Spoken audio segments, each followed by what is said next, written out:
100% the right way. Watching him right here reminded me of 2011. Actually, it reminded me of last year when he jumped in his brother's car. Yeah. For that night, and he went out and lapped up to third place, I believe. I remember that. Yep. That was a night to watch. And you look at the margin of victory here, 0.553 seconds. That was after a late race caution because they went green, white, checker. Yeah. That's over a half a second in 2 laps. Right. Fast time. He was 0.4 ahead of the fastest time in the field, which was set by Gray Ferrando. Set as 16.735 to a 17.197. Right. Dustin Katie was fast lap in the feature, and that was the first lap. Which first lap, though? Well, according to the scoring first system, yeah. This is the thing is, this is going to be. The whole thing 2011 lasted about an all over hour, and they got 8 laps in. Yeah. Yeah. 27 it was minutes. And it sucks for them not being able to run the full length. It really race. does. Yeah. If they're at the beginning of the race, they say, okay, the race has been shortened. That's one thing. But you're into the race. You're 8 laps into it, and they say, okay, we're going to throw a green, white, checkered. Yeah. Then any strategy you had is out the window. It's balls out. Well, at that point, you have to go. Yeah, there's no. Okay, let's be cool. Let's start. No, the green. What's going to happen. Yeah. At that point, it was just, and that's what you saw. That's the help with the end result. It was a bad race, as much as it was. It could have been a great race, but and I don't think anybody there, even the drivers, will tell you, that probably wasn't a whole bunch of fun for a bunch of people, other than Dustin Katie. Yeah. I mean, really. But moving into our super late models,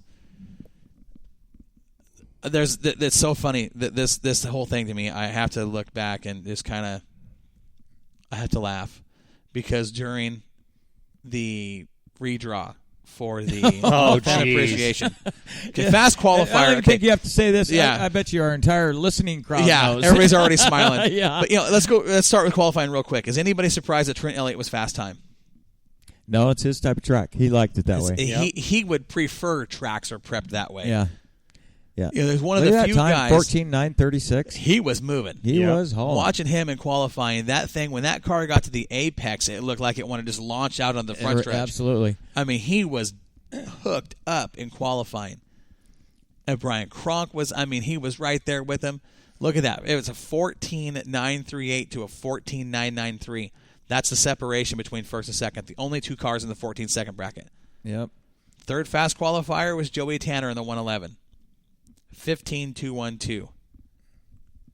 Come around for redraw. We get on the front stretch. There's 8 chips. There's 8 chips in the bucket. Joey lets, we brought a little girl out to pull the chip. Yeah. 8 chips in the bucket, and what does she pull? Numero ocho. 8. Yep. I said... And did you see the look on Joey's face? Joey just kind of had his arms crossed, leaning up. There was no surprise, no disgust. It was like, again. He sat there and he went, "Bring it on." He looked at me and he kind of stared at me and he just shook his head and said, "Let's go." He knows. He was confident. He was. He whatever he's done in that car, and he won't tell you. He's not going to say this. Rightfully so. I wouldn't either. But he found something on that car, and man, oh man, did it. He came from the 8th spot to pick up the feature victory. Did you watch how he drove that car? You know what? My favorite of that whole race was turn 2. The way that car launched off the apex of 1 and 2 and shot off of 2 between cars. Oh, it was. Did you see? It was epic. Did you see him split Weinbarger and Bryson James? Yeah. He put that car in the middle of them out of turn 2 and blew by them, and that's when I knew Joey Tanner had something. Oh, my God. He went 3 wide with 2 of the best. In the middle. Went past them and immediately set his eyes on the 4E of Trent Elliott. And did he reel him in or what? Oh, my gosh. When he passed him the first time, I thought, okay, done deal. He was that fast. Yep. Trent Elliott said, hey, wait a second. This ain't done. And he got by him. He got by Joey. Mm-hmm. Yep. And Joey set him up. It took him a while. And just like he did. He waited for Trent to slip. He waited for a slip, and Joey set it up high in the corner, took a run down the hill, got underneath him, and went by him. That was a great race. It really was. Great pass, great race. But, man, Joey after the race. Do you see him when he got out of the car? Did you see him? Yeah. You Yeah. talk about a workout. Oh yeah, he was leaking. Yeah, he was. Yes, he was. I mean, man, the thing about that race is, and we talk about how fast Joey was. You look at the difference between Joey, who won, and second place finisher Bryson James. Almost 4 seconds. Almost 4 seconds. Yeah. Do you remember when Joey caught the back of the field? Joey Tanner catches the back of the field. I was even asking Warren and the crowd over the PA. When Bryson caught him, Bryson stuck underneath him and showed him some color.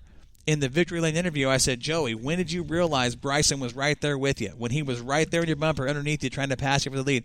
When did you? Joey says, I had no clue he was there. Yeah, he said he didn't know. You talk about a kid that was focused. I mean, this Joey was focused on what was going on ahead of him. He wanted to keep that car going forward. And that 3.892 seconds does not show how close him and Bryson battled. Yes, because Bryson was right there for Bryson multiple was laps, there. and Joey did an expert job of driving to hold him off. Whether Bryson he says was doing a good job trying to get around him Man. too. And then I don't know. lap traffic won that race. Lap traffic. Is that what took Bryson back? Yes, Joey caught the back of the field, and that's when the track was so everybody was fast. Everybody was fast, and that's a problem. Another problem with these hooked up racetracks. Everybody's fast. You got two guys racing side by side that can't get by each other. Joey was struggling to get by him, and Bryson ran right up on the backside of him. Took a shot at him, couldn't make it work, and about that time, Joey got through those first two cars before Bryson did. Bryson got held up by him just like Joey, and that's when Joey pulled away and put nearly 4 seconds between them. But you talk about the job of driving that Joey Tanner displayed was, I mean, phenomenal. He kept his cool. There was times where he was being stuck in traffic. He could have put a bumper on those guys. He could have. Not once did he do it. I bet you he was thinking about it. I guarantee he. I was. I know. I was going to say I was. Yeah. I'm not going to lie. I mean, I think that was a fun race to watch. It really was. Everybody out there was doing a phenomenal job. You look at that track and you look at how fast those cars are. Man, it was a great race. It was. And then look at we got 10 cars on the lead lap. Only 4 cars a lap down. Yeah. And when we talk, and we've already talked about it once on the show tonight, we talk about the next generation, the new faces coming up, that next group coming up that's going to be the heroes of these kids. Look at the top 4 cars. Joey Tanner, Bryson James, Brian Kronk, and Colin Weinbarger. Right. The 4 drivers we mentioned went 1, 2, 3, 4. Yep. Not a coincidence there, there, guys. Not a coincidence there. That those 4 drivers, and Trent Elliott, I mean, he's another young guy. I stand corrected. 6 cars on the lead lap. Right, Joel pointed that out to me. Surprised you can see that. My tech guy. I got the smaller screen. It was a great race. That's bottom line. It was my adrenaline's going just talking about it because that was fun. But the thing about that too was those guys got a good long run, something we hadn't seen all night in the features. Yep. We had not seen that in the features. They got a good long run going, and everybody kind of got a rhythm. Even if the track wasn't stellar, they got a rhythm, and they were racing hard, and it was a good show for the fans. It was a good way to really. I mean, we ended with the Hornets, but they ran the final race of the night. Right. But it was a good way to end the night for the fans with a good. I mean, we seriously we got like 17, 18 good solid laps before a caution came out, and we needed it. But man, what a show! Bring up that graph real quick, Joel, please. Corey, I'm bringing up that graph you hate. Go ahead. It's going to show us. See there. It looks like about lap 3, I had something happen, and then from then on, it's open racing. So we had the majority of the race was green flag. Yeah, there was a good long green run there at the end, and it was fun. That was definitely a good race to watch. I hope we can see more of that. Good way to, really a good way to end the night here at Northwest Dirt News, talking about the action that we saw. This is what's cool. 3-way tie. Oh, that's right. Yeah, in the super late models. Super late models, 3-way tie at the top of the and charts. Who is it between? Look at that. Colin Weinbarger, Bryson James, and Joey Tanner. 201 points. The guy sitting fourth, Brian Kronk, 6 points out with 195. Right. That's unbelievable. Look who's at the top of the modifieds. Bryson James. 115 to 103 over John Campos. Weinbarger's Colin, at 101. 101. And Drager and Weinbarger are tied for third at 101. Dustin And Katie Dustin sits Katie 1 at 100. point. Yeah. Those top 5 spots in the modifieds, there's some high-quality drivers right there. Yeah. All these point standings are on Moxie Media's page if anybody Right. You want to see the current points wants and to go to look for Moxie their Media. favorite driver. There's your Super Sport points. There's your leader, Jordan Wright.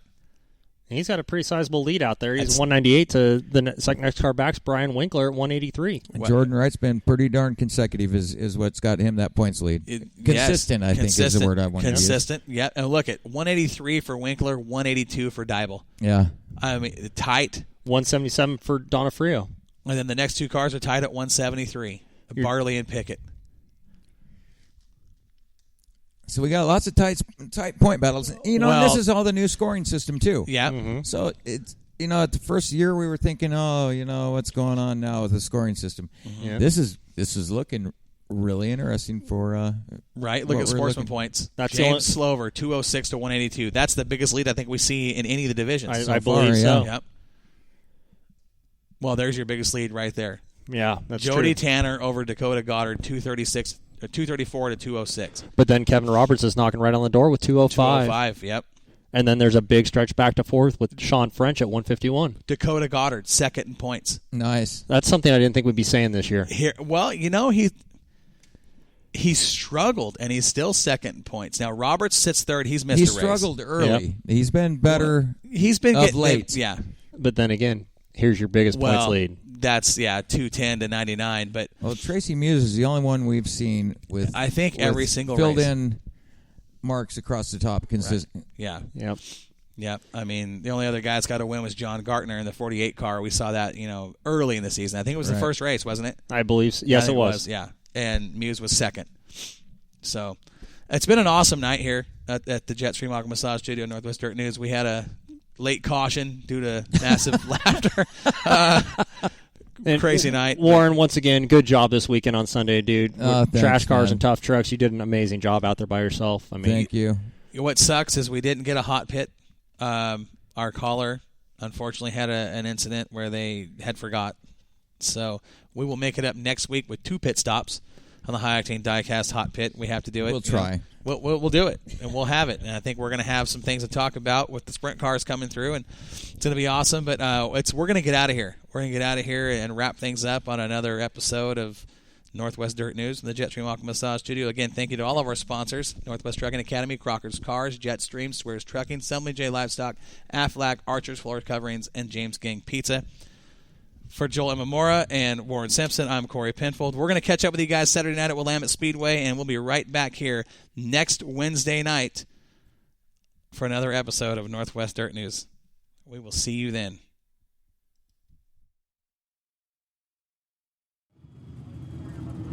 Northwest Dirt News is a production of Moxie Media and Promotions, brought to you by our title sponsors, Crocker's Cars and Northwest Trucking Academy, in association with Jetstream Aqua Massage, Stumbling J Livestock, Swears Trucking, Tommy's Transmission, Rugged Radios, and you, the race fans. Don't forget, you can reach us 24/7 at nwdirtnews@yahoo.com.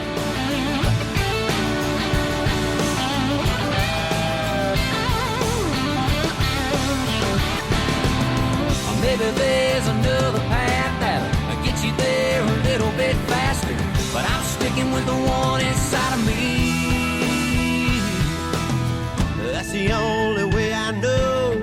Don't stop till everything's gone. Straight ahead, never turn around. Don't back up, don't back down. A full throttle, wide open. You get tired and you don't show it. Dig a little deeper when you think you can't dig no more.